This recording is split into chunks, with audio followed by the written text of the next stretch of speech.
प्रधानमंत्री मोदी शुक्रवार शाम को असम की राजधानी तेजपुर पहुंचे। असम के मुख्यमंत्री हिमंत बिस्वा शर्मा ने एयरपोर्ट पर उनका स्वागत किया। इसके बाद उन्होंने काजीरंगा में रोड शो किया। असम में प्रधानमंत्री करीब 18,000 करोड़ रुपए के प्रोजेक्ट का उद्घाटन करेंगे।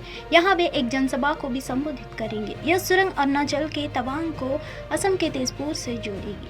दोपहर 1:30 बजे पीएम जोरहाट का होलंगा पतार में प्रसिद्ध ओहम योद्धा लाचित बोरफुकन की 86 फीट ऊंची प्रतिमा का उद्घाटन करेंगे। इस संरचना को स्टैच्यू ऑफ वेलार के नाम से जाना के जाएगी।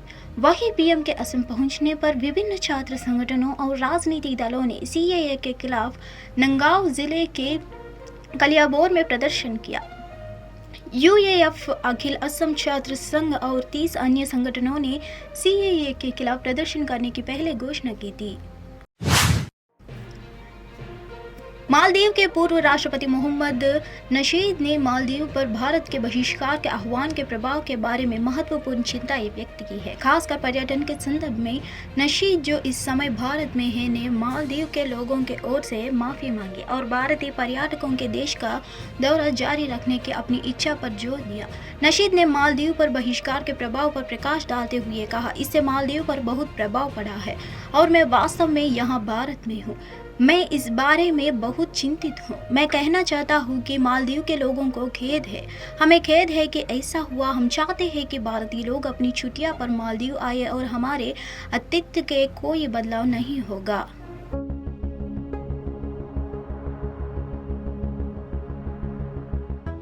After the boycott Maldives, your thoughts on that? How much it has impacted Maldives? It has impacted a lot. I am actually here in India. I'm very worried about this. I want to say the people of the Maldives are sorry. We are sorry that this has happened. We want Indian people to come on their holidays to the Maldives, and there will not be any effect on any change in our hospitality. We must revert back, change course, and go back to our usual relationship.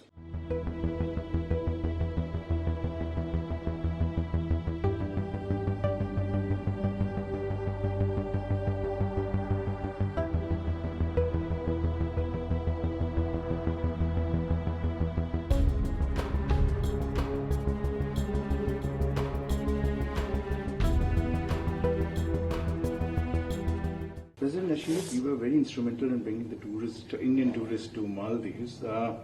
But now with the figures, there is a drop in Indian tourists. Almost 33% have reduced because after the boycott Maldives. Your thoughts on that? How much it has impacted Maldives? It has impacted a lot. And, I am actually here in India. I'm very worried about this. I want to say the people of the Maldives are sorry. We are sorry that this has happened.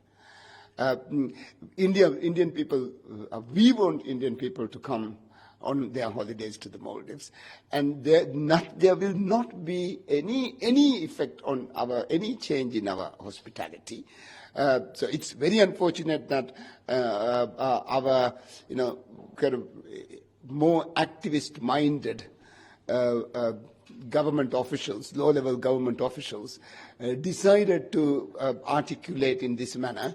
Then I am also encouraged that the president has now removed them from government. So I think these matters must be ironed out, and we must revert back, change course, and go back to our usual relationship.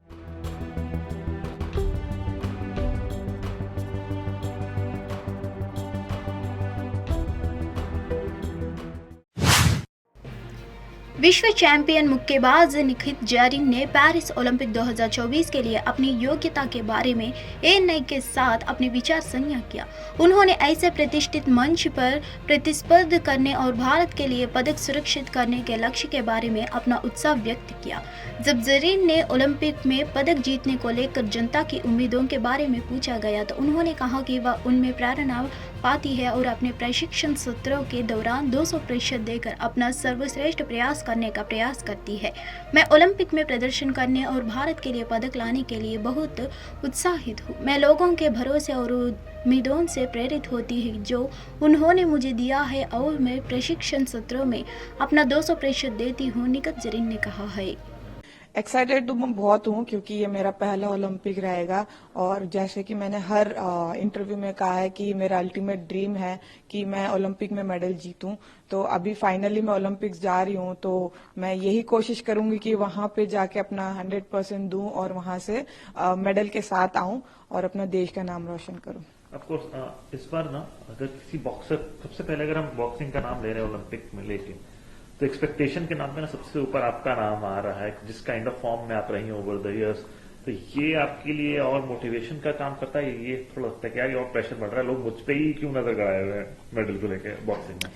नहीं, I mean अच्छी बात है। मुझे अच्छा लगता है जब लोगों की एक्सपेक्टेशन मेरे से होती है और वो चीज को मैं पॉजिटिव वे में लेती हूँ और उसको मैं अपने आप को मोटिवेट करती हूँ कि नहीं Nikhat, people are expecting a lot from you, तो you can't just take it easy. तुझे 100% की जगह 200% लगाना होगा और मैं हर ट्रेनिंग सेशन में अपने आप को पुश करती हूँ और डिसिप्लिन रहती हूँ बिकॉज कई बार तो ऐसे मन करता है कि बाहर का जाके खा ले कोई कंपटीशन से पहले, बट आई नो कि ओलंपिक बार बार नहीं आता है, 4 साल में एक बार आता है, तो खाना तो हम कभी भी खा सकते हैं, ओलंपिक के बाद जब भी खाना हो खा सकती हूँ, बट ओलंपिक बार बार नहीं आता, ये सोच के अपने आप को डिसिप्लिन रखती हूँ और मेहनत करती हूँ। एक सवाल ये पूछना था कि प्रिपरेशन कैसे चल रही है? आप अभी बाहर थे, मॉन्टेनेग्रो में थे, वहां पे आपकी ट्रेनिंग रही, कैसा रहा एक्सपीरियंस? और फिर आपका अगला शेड्यूल क्या है नेशनल कैंप का, क्या? जी हाँ, हमारा 2 वीक्स का ट्रेनिंग कैंप लगा था मॉन्टेनेग्रो में और वहां पे मोस्टली स्पारिंग ही होती थी डिफरेंट कंट्री बॉक्सेस के साथ और अच्छा एक्सपोजर रहा है वो। बहुत कुछ सीखने को मिला है। इवन हम उस चीज पे भी काम करूंगी, अगर मैंने वहां पे कुछ गलतियां की है तो मैं वापस अपने स्पारिंग सेशन के वीडियोस को I will go through it और उससे मैं सीखूंगी and then work on it. और अभी 10 दिन का ब्रेक मिला है, 10 तारीख से फिर पटियाला जाके हमें रिपोर्ट ही करना है, फिर कैंप रेज्यूम होगा, फिर से हमारी प्रिपरेशन स्टार्ट हो जाएगी। बसपा द्वारा 195 उम्मीदवारों की पहली सूची की घोषणा के एक हफ्ते से भी कम समय के बाद पार्टी ने 8 मार्च को 2024 के लोकसभा चुनावों के लिए 39 उम्मीदवारों की अपनी पहली सूची की घोषणा की। कांग्रेस राहुल गांधी से लेकर शशि थरूर तक प्रमुख नेताओं को मैदान में उतार रही है। पार्टी ने छत्तीसगढ़, कर्नाटक, केरल, मेघालय, नागालैंड, सिक्किम, तेलंगाना और त्रिपुरा के लिए उम्मीदवारों की घोषणा की। घोषित 39 उम्मीदवारों में से 15 सामान्य जाति से और 24 SC ST अल्पसंख्यक से है। कांग्रेस नेता राहुल गांधी अपने वर्तमान निर्वाचन क्षेत्र वायनाड से और कांग्रेस के प्रमुख नेता शशि थरूर तिरुवनंतपुरम से चुनाव लड़ेंगे। ग्रैंड ओल्ड पार्टी ने अभी तक यह साफ नहीं किया है कि सोनिया गांधी के निर्वाचन क्षेत्र अमेठी से कौन चुनाव लड़ेगा।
Yesterday, Congress Election Committee had met, you know that. Now, Central Election Committee of Congress has selected 39 candidates, first list of the candidates. We are announcing 39 candidates today. in which included former Congress President Rahul Gandhi's name is there, former Chhattisgarh Chief Minister Bhupesh Baghel ji's name is there, former CWC member Tamaruddin Sahu is there. That I will leave it out. In this list, out of 39,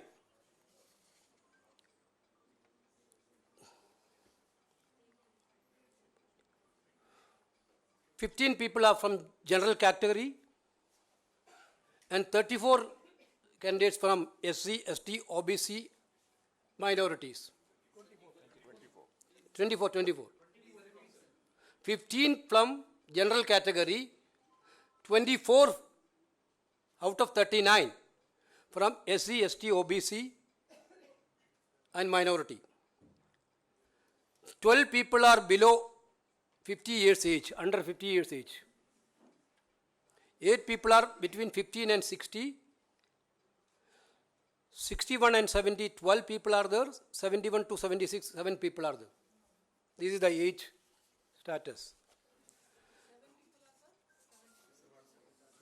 71 to 76. Now I am reading out the names. Chhattisgarh, Jankir Champa SC, Dr. Shivkumar Daharia. Chhattisgarh State, Korba, Mrs. Jyotsna Magans. Chhattisgarh 6, Rajnandgarh, Bhupesh Baghel. Chhattisgarh Durg, Rajendra Sahu. Chhattisgarh Raipur, Vikas Upadhyaya. Chhattisgarh Mahasamud, Tamaruddin Sahu. BJP की तरफ से आए एक ताज़ा बयान को देखते हुए लगता है कि उड़ीसा में बीजेडी के साथ गठबंधन के लिए चल रही उसकी बातचीत पटरी से उतर गई है। बीजेपी की उड़ीसा यूनिट ने कहा है कि वह राज्य की सभी 147 विधानसभा तथा 21 लोकसभा सीटों पर अपने उम्मीदवार उतार सकती है। पार्टी ने कहा कि उड़ीसा में चुनाव पूर्व गठबंधन को लेकर सत्तारूढ़ बीजेडी के साथ दिल्ली में हुई उसकी बातचीत बेनतीजा रही। प्रदेश बीजेपी अध्यक्ष ने मनमोहन समाल ने कहा, गठबंधन को लेकर कोई बातचीत नहीं हुई है और हम अकेले चुनाव लड़ेंगे। गठबंधन पर चुप्पी साधे रहे बीजेडी नेता बीजेडी अध्यक्ष और मुख्यमंत्री नवीन पटनायक के करीबी सहयोगी वीके पांडियन और प्रणब प्रकाश दास शुक्रवार दोपहर दिल्ली से लौट आए हैं। वे गुरुवार शाम को बीजेपी नेतृत्व से बातचीत करने के लिए राष्ट्रीय राजधानी गए थे। पांडियन और दास ने अंतर्राष्ट्रीय महिला दिवस पर बीजेडी मुख्यालय में आयोजित एक समारोह में भाग लिया, लेकिन गुरुवार रात को दिल्ली में बीजेपी के शीर्ष नेताओं के साथ हुई चर्चा पर चुप्पी साधे रहे। हालांकि सूत्रों ने कहा कि उड़ीसा की सत्तारूढ़ बीजेडी और विपक्षी बीजेपी के बीच गठबंधन की बातचीत सीट बंटवारे को लेकर अटक गई है। सूत्रों ने बताया कि इस संबंध में गृह मंत्रालय के शीर्ष अधिकारियों के साथ चुनाव आयोग की बैठक में चर्चा हुई है। आगामी लोकसभा चुनाव के लिए देश भर में सुरक्षा बलों की तैनात को लेकर आयोग के गृह मंत्रालय के साथ ही रेल मंत्रालय के अधिकारियों के साथ बातचीत हुई है। आंध्र प्रदेश, उड़ीसा, सिक्किम और अरुणाचल प्रदेश के साथ ही जम्मू कश्मीर में विधानसभा चुनाव कराए जा सकते हैं। सूत्रों ने बताया कि इस संबंध में गृह मंत्रालय ने शीर्ष अधिकारियों के साथ चुनाव आयोग की बैठक में चर्चा हुई है। आगामी लोकसभा चुनाव के लिए देश भर में सुरक्षा बलों की तैनाती को लेकर आयोग की गृह मंत्रालय के साथ ही रेल मंत्रालय के अधिकारियों के साथ बातचीत हुई है। पिछले साल दिसंबर में सुप्रीम कोर्ट ने चुनाव आयोग को इस साल 30 सितंबर तक जम्मू कश्मीर में विधानसभा चुनाव कराने का निर्देश दिया था। हालांकि अभी इस पर कोई अधिकार। देश को पहली एआई शिक्षिका मिल गई है। केरल के तिरुवनंतपुरम में एक स्कूल में आइरिस नामक एक रोबोट शिक्षक पेश किया गया है। इस मेकर लैब्स एजुटेक कंपनी की मदद से बनाया गया है। कंपनी के मुताबिक आइरिस देश की पहली जनरेटिव एआई फ्यूचर है। राज्य के केटीसीटी स्कूल में एआई शिक्षिका साड़ी में नजर आई और बच्चों से हाथ मिलाया। दरअसल आइरिस भारत सरकार की योजना ATL का हिस्सा है। इसका उद्देश्य स्कूलों में बच्चों के बीच मनोरंजक गतिविधियों का बढ़ाना है। मीडिया रिपोर्ट के मुताबिक यह 3 प्रमुख भाषाओं में बातचीत कर सकती है और यह विद्यार्थियों के कठिन से कठिन सवालों के जवाब भी बेहद आसानी से दे सकती है।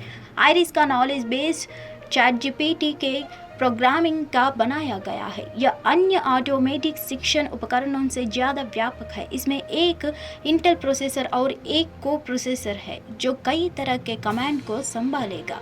एजेंसी मानव निर्मित आइरिस 4 पहियों पर घूमती है। आइरिस के गले में माइक्रोफोन को एक हार के रूप में सजाया गया है और बात करने के लिए इस स्पीकर लगाया गया है। यह गणित या विज्ञान जैसे विभिन्न विषयों के कठिन प्रश्नों का उत्तर दे सकती है या आपकी आवाज़ के मामले में आपको व्यक्तिगत मदद भी कर सकती है। आइरिस 3 अलग अलग भाषाओं के बात कर सकती है।